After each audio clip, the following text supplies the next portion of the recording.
गीता एक गरीब लड़की है। वह बिन माँ बाप की बेटी है, इसलिए उसकी सास और उसका पति उसे ज्यादा कुछ नहीं कहता। गीता के घर में गीता की ही चलती थी। वो जो कहती थी उसकी सास और उसका पति बिना कुछ कहे मान लेता था, क्योंकि वह एक बिन माँ बाप की बेटी थी और उसने शादी से पहले बहुत दुख दर्द सहा था। गीता घर का कोई काम नहीं करती थी।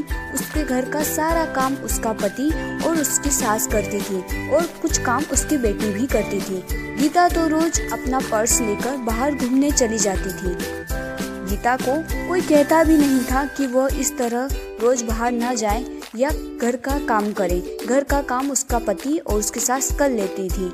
लेकिन एक दिन उसके पति को उसकी सास ने कहा कि बेटा, गीता को ना रोको टोको तो उसको समझाओ कि इस तरह रोज बाहर जाना सही नहीं होगा। हाँ, वो बाहर जा सकती है, पर वो अगर कभी कभार जाए तो ठीक है, लेकिन अगर वो इस तरह रोज बाहर जाएगी तो हमारे समाज के लोग क्या कहेंगे। ये सब सुन के गीता का पति बहुत परेशान रहने लगा।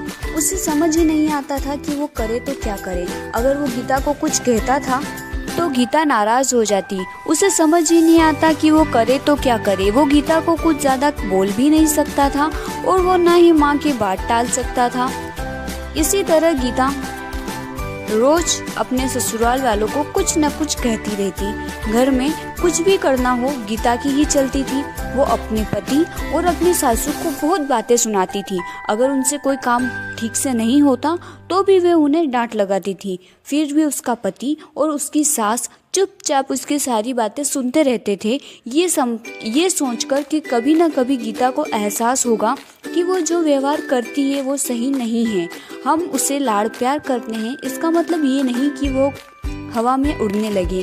पर ये बात कभी उसके ससुर ने और उसके पति ने उसके मुंह पर नहीं कही।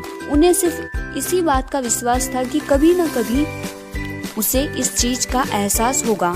एक दिन ऐसे ही गीता अपनी सहेली रश्मि से मिलने जाती है। वो दोनों काफी दिनों के बाद मिलती है। रश्मि उसको सारी बातें बताती है कि कैसे उसकी सासू उस पर अत्याचार करती है और उसका पति भी उसकी सास की मदद करता है, उसे कुछ नहीं कहता। उसकी सास उसके पति को उसके खिलाफ भड़काती भी रहती है। वो चाहे कितना भी काम कर ले, कितनी भी अच्छी तरीके से घर की सारी साफ सफाई करे, सारा काम करे, फिर भी उसकी सासू उसमें नोकझोंक निकाली देती थी और उसका पति भी उसकी माँ का साथ देता था। जब ये बात रश्मि ने गीता को बताई तो गीता को एहसास हुआ कि वो तो अपने पति और अपने सासू के साथ इतना बुरा व्यवहार करती है, घर का कोई काम नहीं करती, फिर भी उसकी सासू और उसका पति उसे कुछ नहीं कहता। वो उन्हें बार बार छोटी छोटी चीजों के लिए हजारों बातें सुनाती है, फिर भी उसके सासू ने उसे कभी नहीं डांटा। ये सुनकर गीता को अपनी गलती का एहसास होता है और वह घर जाकर अपनी सासू के सामने रोने लगती है। उन्हें सब बात बताती है कि उसे उसकी गलती का एहसास हो गया है कि उसने कितना गलत किया। तब उसकी सास उसे कहती है कि बेटा रो मत, हमें विश्वास था कि तुम्हें एक न एक दिन अपनी गलती का एहसास होगा और तुमने गलती चाहे कैसी भी की हो, लेकिन तुम्हें अपनी गलती का एहसास हो गया, बस यही बड़ी बात है। अब हम सब साथ मिलकर हंसी खुशी रहेंगे।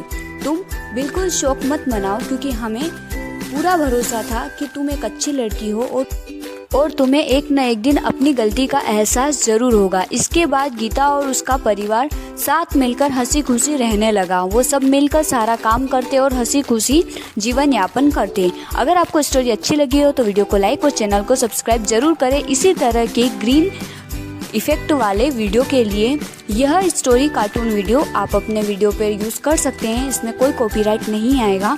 हाँ, मेरी जो इसमें आवाज़ है, मेरा जो साउंड है, मेरा जो म्यूज़िक है, उसको आप हटा दीजिएगा, या तो अपना रिकॉर्ड करके उसमें डाल दीजिएगा या फिर कोई म्यूज़िक ऐड कर दीजिएगा, तो उसमें कॉपीराइट नहीं आएगा। आप सभी